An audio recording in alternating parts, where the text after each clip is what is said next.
आप कई वर्षों से पंजाब में अपनी सेवाएं दे रहे हैं। अपने ज्ञान से चंडीगढ़ के लोगों को पावन कर रहे हैं और ज्योतिष के क्षेत्र में, कर्मकांड के क्षेत्र में लगभग पिछले 32 वर्षों से आप चंडीगढ़ में और पुराणों में भी आप जो है कई प्रवचन कर चुके हैं।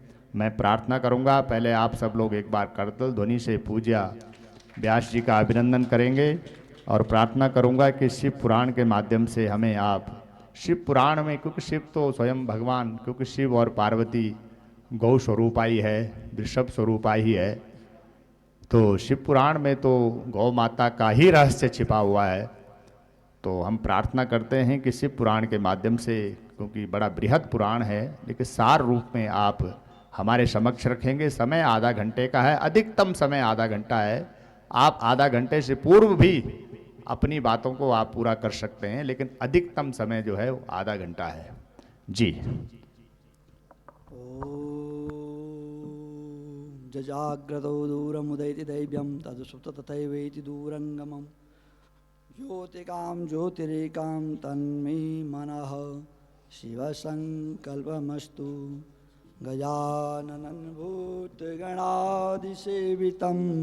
कपितजम्बूफलचारुभक्षणं उमासुतं शोकविनाशकारकं नमामि विघ्नेश्वरपादपङ्कजं।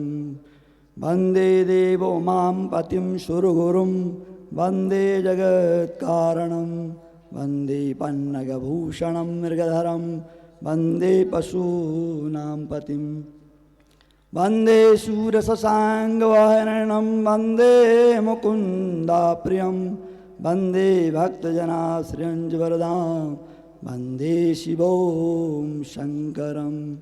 गुरुर्ब्रह्मा गुरुर्विष्णु गुरुर्देवो महेश्वर गुरुसाक्षात् परं ब्रह्म तस्मै श्रीगुरुभ्यो नमः। कर्पूरगौरं करुणावतारं संसारसारं भुजगेन्द्रहारं सदा वसन्तं हृदयारविन्दे भवं भवामि सहितं नमामि।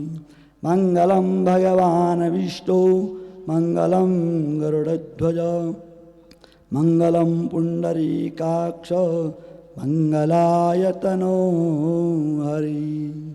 सर्वमांगल्यमांगल्ये शिवे सर्वार्धसाधिके शरणे त्र्यंबके गौरी नारायणी नमोस्तुते। परम आराध्य गौमाता शिवपुराण संहिता गौमाता राष्ट्रमाता प्रतिष्ठा महोत्सव यज्ञ में 18 पुराण संहिता,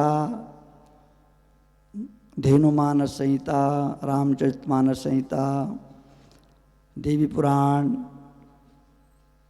और इन पुराणों में जो आचार्य बैठे हुए हैं उन सब के चरणों में प्रणाम। गुरुदेव जी के चरणों में प्रणाम। हमारे गुरुदेव दंडी स्वामी जी के चरणों में प्रणाम। बड़े भाग्य से हम सभी लोगों को ये अवसर मिला है कि हम गौ महोत्सव में सम्मिलित हैं और गौ महोत्सव के हिस्सा बने हैं और गौ महोत्सव में यहाँ का आनंद ले रहे हैं। ये तपस्थली है महाराज जी की और ये तपस्थली आज नहीं है, आज की नहीं है, ये न जाने कितनी कितनी पीढ़ियों से इनके दादा परदादा परदादा के लोगों ने यहाँ पर तप किया है और वो जो उन्होंने तप किया था उस तप का फल स्वरूप महाराज जी आज हमारे सामने हैं।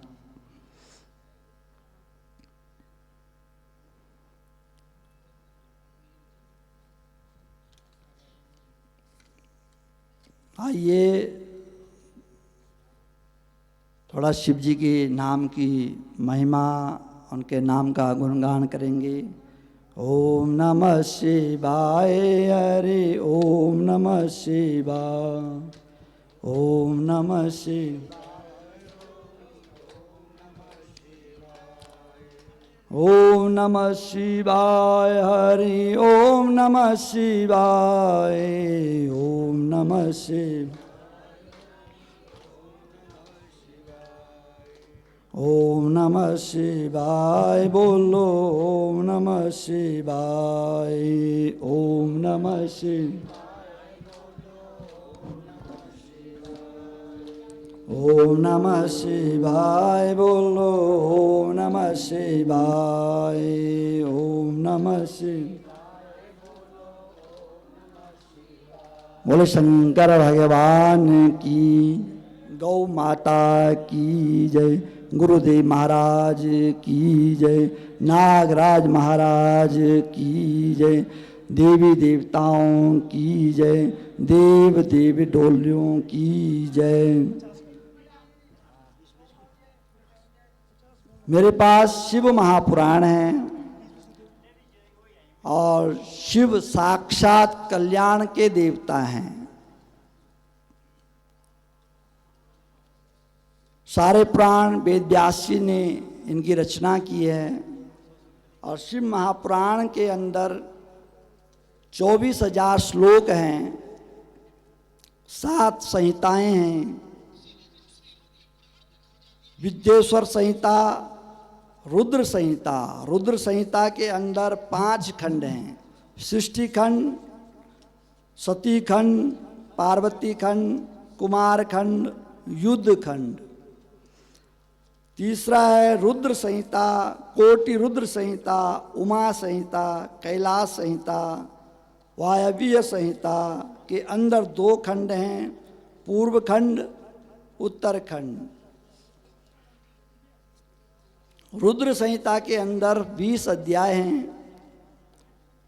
सती खंड के अंदर 43 अध्याय हैं, पार्वती खंड के अंदर 55 अध्याय, कुमार खंड के अंदर 20 अध्याय, युद्ध खंड के अंदर 59 अध्याय, शत रुद्र संहिता में 42 अध्याय, कोटि रुद्र संहिता में 43 अध्याय, उमा संहिता में 51 अध्याय, कैलाश संहिता में 23 अध्याय, वायव्य संहिता में 35 अध्याय, वायव्य संहिता उत्तरखंड में 41 अध्याय।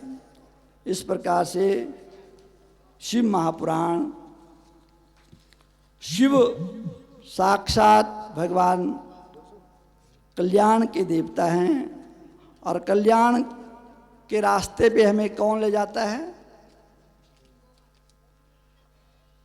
और गौ माता का रास्ता दिखाने वाले कौन है? तो कल्याण के देवता गुरु हैं, भगवान ब्रह्मा विष्णु महेश। ब्रह्मा विष्णु महेश को हमें ढूंढने की आवश्यकता नहीं है, वो हमारे पास हैं, साक्षात हैं। पर हमारे अंदर वो क्षमता होनी चाहिए देखने की। जो हमारी माँ है वो ब्रह्मा का रोल अदा करती है, हमें उत्पन्न करती है। पिता है हमारे जो विष्णु का रोल अदा करते हैं, जिन्होंने हमें पाला पोसा। और भगवान शंकर गुरु जो हमें ज्ञान देते हैं, जो हमें कल्याण के रास्ते पे ले जाते हैं। कल्याण के रास्ते पे ले जाने वाले गुरु हैं। और गुरु भी कौन? जो गौ माता की सेवा करते हैं, ऐसे गुरु। जिनके ऐसे गुरु हैं, गौ ऋषि हैं जो निरंतर गौ माता की सेवा करते हैं, जिनके ऐसे महान गुरु हैं हमारे पूज्य गौ गंगा कृपाकांक्षी मणि जी महाराज। ऐसे जो चेले हैं वो भी धन्य हैं और हमारे गुरु तो धन्य है ही हैं। शिव क्या है? कल्याण के देवता हैं। अगर शिव के ऊपर से ई की मात्रा हटा दो तो अर्थ क्या बन जाता है?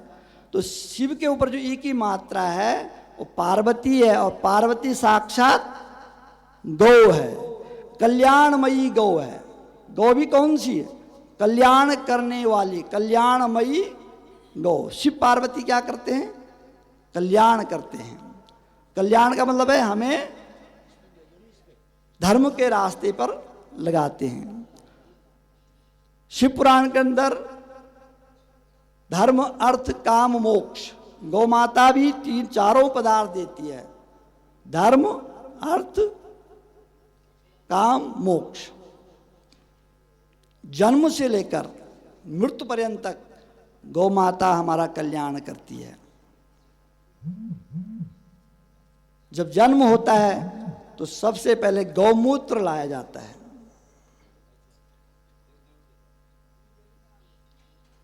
गौमूत्र से शुद्ध करते हैं, और अंतिम समय में जब आता है तो कल्याणमयी गौ माता, हमें कल्याण के लिए गौ पूछ पकड़नी पड़ती है।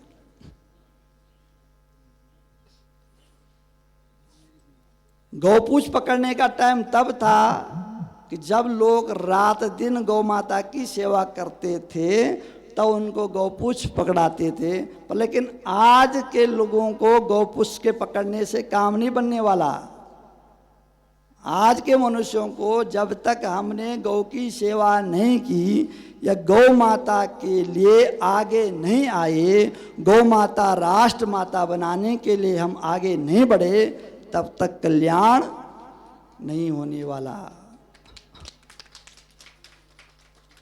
कल्याणमयी गौ माता, तो हमें गौ माता के लिए आगे आना होगा, गौ माता को राष्ट्र माता बनाना होगा। और ये जन जन प्रत्येक सनातनियों का धर्म बनता है, प्रत्येक हिंदुओं का धर्म बनता है कि हम गौ माता को जब तक राष्ट्र माता नहीं बना देते हैं, तब तक हमें चैन से नहीं बैठना चाहिए। गुरु जी का संकल्प तो है ही है, उन्होंने तो पूरे विश्व में क्रांति ले आए। सिर्फ लोग वेदों में पढ़ते थे, किताबों में पढ़ते गौ माता है, पर लेकिन गुरु महाराज ने उसको वास्तविकता में लोगों के जीवन में उतार दिया है कि गौ माता वेदों की माता है, भगवान की माता है, हम सब की माता है, कल्याणमयी गौ माता है।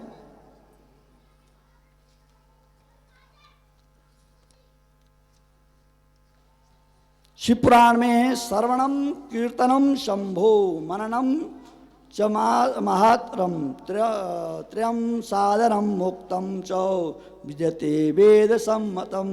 भगवान शंकर का जो नित्य निरंतर ध्यान करता है, गौ माता का जो निरंतर ध्यान करता है, पूजन करता है, सेवा करता है, हमारे पूज्य गुरु जी ने यही नहीं है, शहरों में भी लोगों के लिए एक साधन बना रखा है कि जो लोग अपने घर में गौ माता का पालन नहीं कर सकता है, वो आश्रम में जा कर के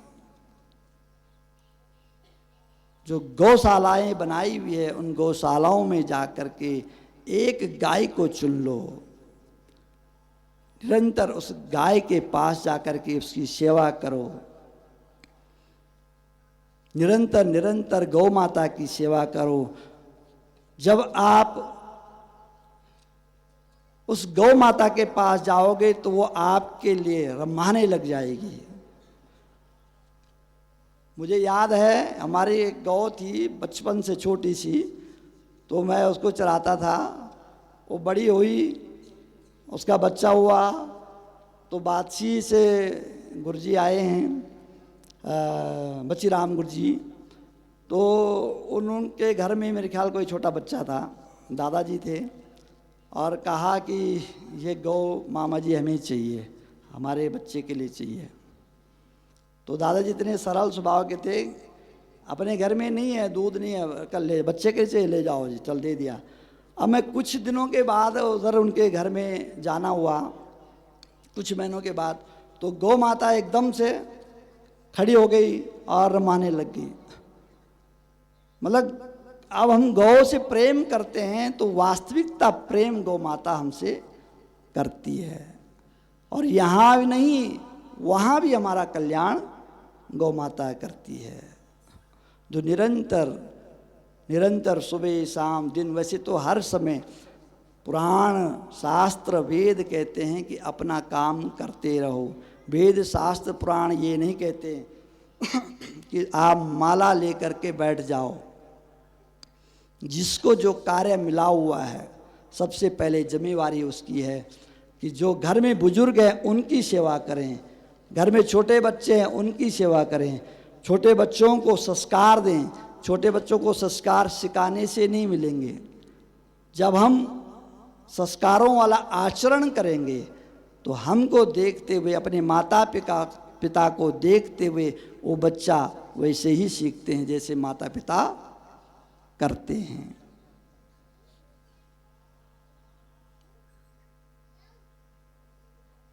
आज से कुछ साल पहले, 15-20 साल पहले जो छोटे छोटे बच्चे होते थे ना, उनको सिखाना नहीं पड़ता था कि बेटा प्रणाम करो।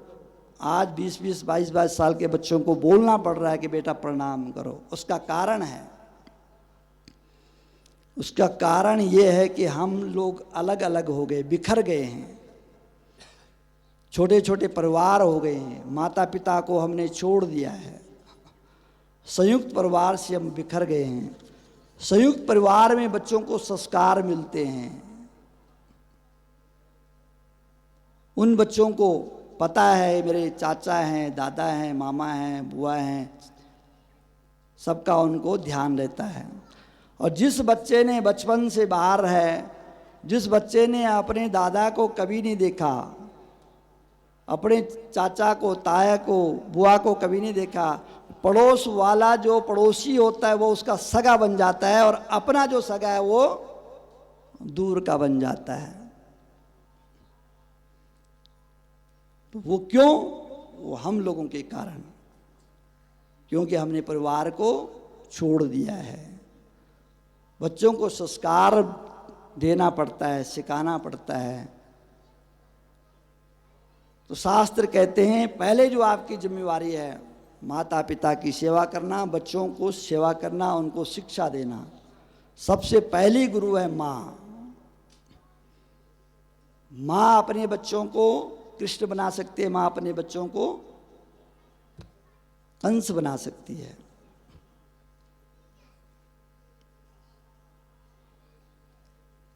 जीव जब उदर में आता है तब से ही संस्कार पड़ने शुरू हो जाते हैं बालक के अंदर। धीरे धीरे माँ बाप उसको शिक्षा देते हैं, संस्कार देते हैं।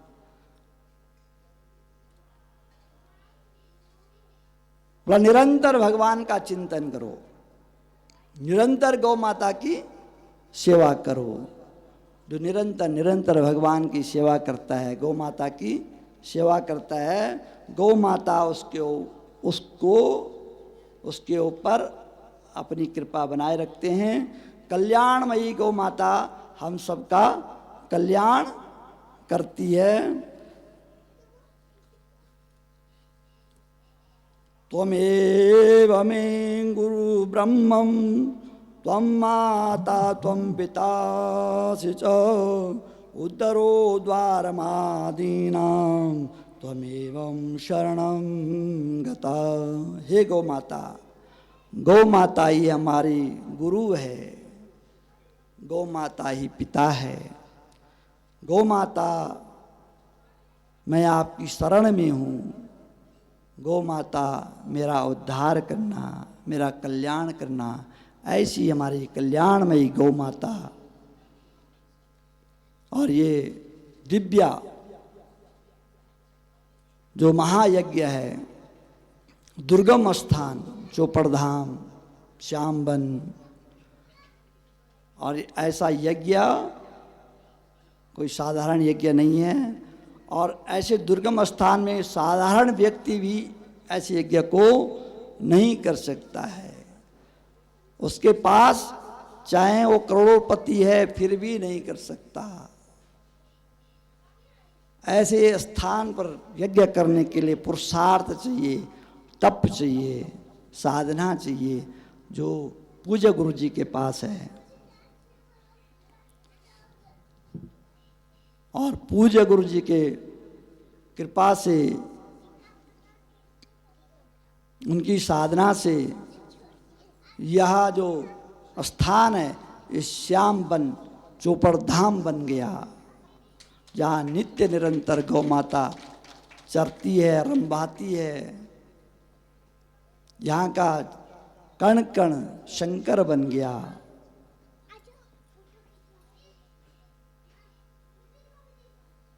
अभी भी महाराज जी कह रहे थे, सामने साक्षात हनुमान जी, जिधर से देखो हनुमान दिखता है, कहीं से गणेश जी दिखते हैं। तो ऐसे अष्टादश महापुराण के पूर्व ही हनुमान जी, गणेश जी प्रकट हो गए।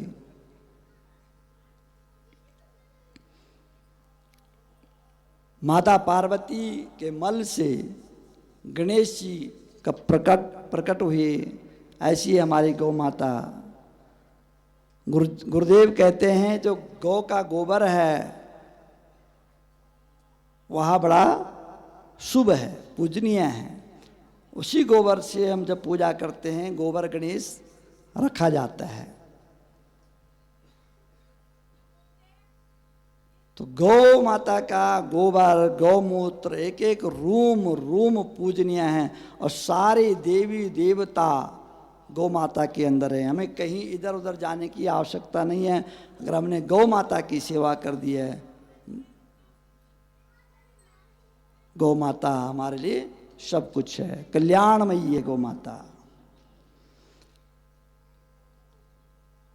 अब कुछ कहते हैं कि गौ माता कृपा नहीं कर रही है जी, भगवान कृपा नहीं कर रहे हैं। तो भगवान मांगने से कृपा नहीं करेंगे कि माता कृपा करो।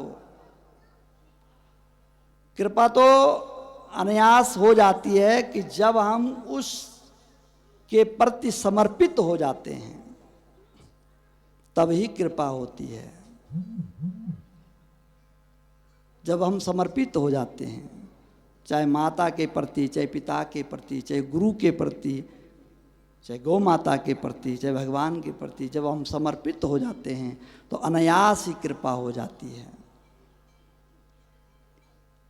आशीर्वाद की कृपा मांगने से प्राप्त नहीं होती है, इसके लिए समर्पण भाव होना चाहिए। जब गौ माता के कार्य के लिए, गौ माता के लिए हम समर्पित भाव रखेंगे, समर्पित हो जाएंगे, गौ माता अनायास ही कृपा कर देगी। बोले गौ माता की जय। गौ माता, गौ माता, गौ माता, गौ माता। बड़े बड़े एक बार करतल ध्वनि से आप पूज्य व्यास जी का अभिनंदन करेंगे। और आपने सुना कि शिव पुराण का पूरा सार रूप में कितनी संगीताएं हैं, कितने श्लोक हैं, किस चीज़ का उसमें वर्णन है, भगवान शंकर और पार्वती किस प्रकार से गौ स्वरूपा है। और गौ माता तो निश्चित रूप से कल्याणमयी है, वेदमयी है, धर्ममयी है, सर्वदेवमयी है, सर्ववेदमयी, सर्वविप्रमयी। सब कुछ गौ माता में निहित है, सब कुछ गौ माता के अंदर। क्योंकि 33 देवकोट्यो रोमकूपे व्यवस्थितः, ऐसा कहा गया है कि गौ माता के शरीर में 33 कोटि रोम है और प्रत्येक रोम में एक एक देवता विराजमान है। तो निश्चित रूप से शिव पुराण के माध्यम से आपने सुना। और अब आगे चलते हैं श्रीमद् देवी भागवत पुराण।